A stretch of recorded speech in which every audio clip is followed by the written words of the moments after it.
Hey guys, it's Jenny with Art for Good. Today we're going to do a painting that is using some very dramatic colors, black and gold.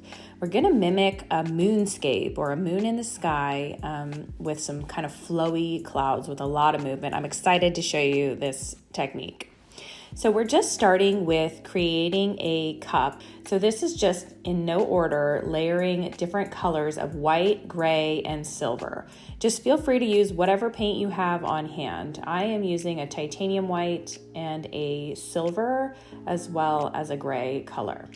We're just gonna flip over the cup, give it a quick torch, and then we're gonna start to tilt this to stretch that paint out a little bit, hopefully get some more cells, but also to create a bigger section, which is gonna be where our moon is gonna stay.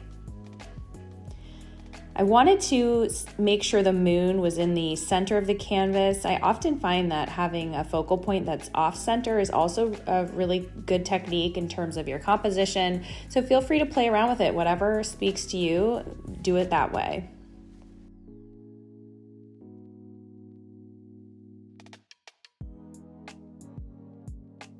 So this is actually a popcorn tin top that I happen to have on hand, and this is what I'm going to use to place over this gray piece in order to protect it from the hairdryer and moving of the paint that I'm going to do later. I have done this with plastic containers. I have done this with cake pans. I have a whole playlist of that type of stuff that I will put right here.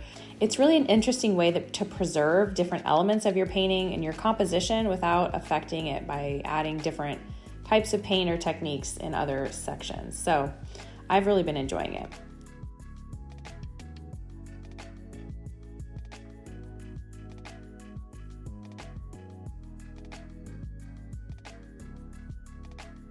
Now I'm just going in with black here, and I would advise using an ivory black or really do some research on what types of black are good to use with acrylic paint pouring.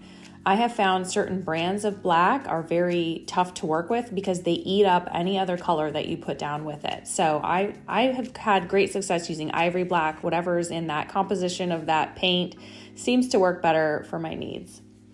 So here I'm going in with a Liquitex gold in the bottom section. And I'm just kind of layering them both together along with some white. This is just a titanium white that's going to create kind of the wispy clouds in the sky.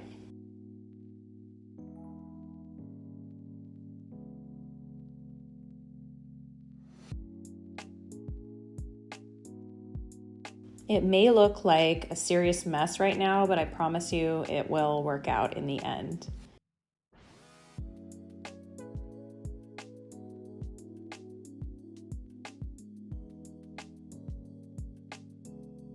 Now I'm just going in with my hairdryer in circular motions.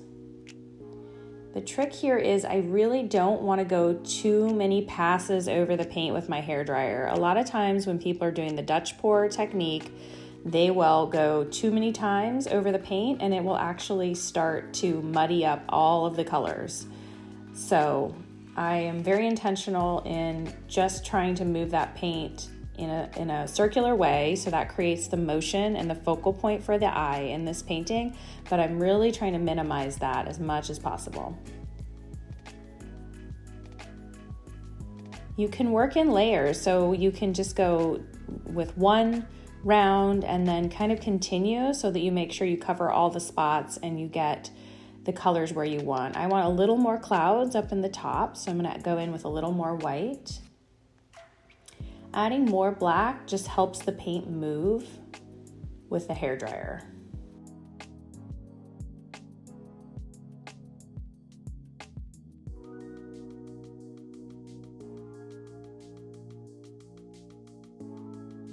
I am just using a basic hairdryer here. I will put a link to the one that I use and I found great success with in the description below.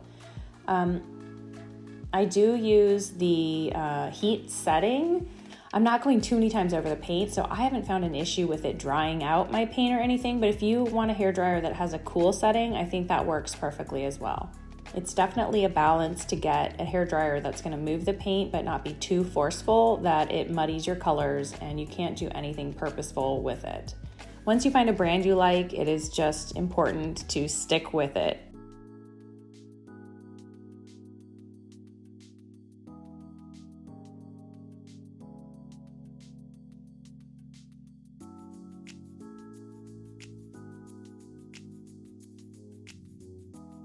Now I'm just going through and removing any little pieces of debris and covering the sides of the painting. Sometimes when you're mixing with Floetrol, tiny pieces of kind of chunks will appear in your Floetrol, and so those will translate into the paint. So I always just do one pass over just to make sure it all looks good before I let it dry.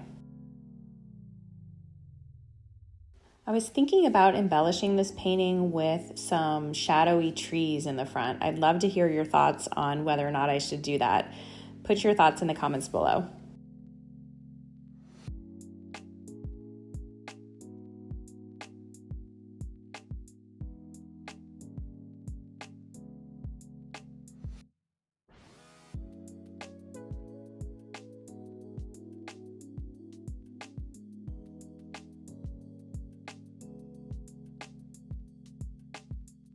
All right, now we're gonna remove the popcorn tin.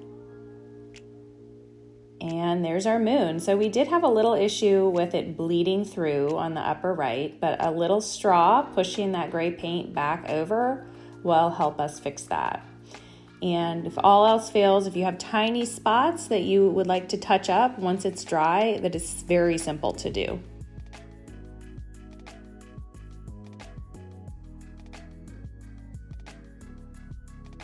I also sometimes just tap with my finger to help to blend the paint together.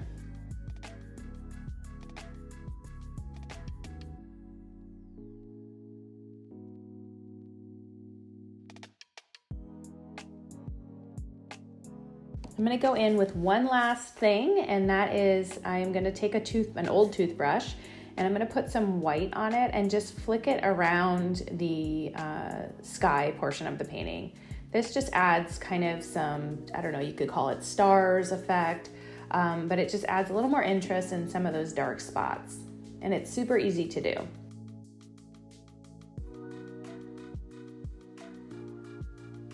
And we're gonna let this dry for a good week or so, and then I'm gonna spray a Kamar varnish over the top of it. That is my favorite varnish to use. I'll put a link to that in the description below. There are a lot of varnish options. I have a whole video on what my 3 favorites are that I'll put a link to here if that's helpful, but Kamar varnish is by far the one I use most frequently. And this is our final piece. I really love this technique. This looks very similar to one that I had created for an art competition that I did, and it actually sold very excitingly. And so I wanted to recreate something with the moon, and this one I think is definitely achieving that. So let me know what you think of this in the comments below. And if you give it a try, I'd also love to hear how it turned out and to see your painting as well. Well, that's all the time I have for today. I'll see you next time.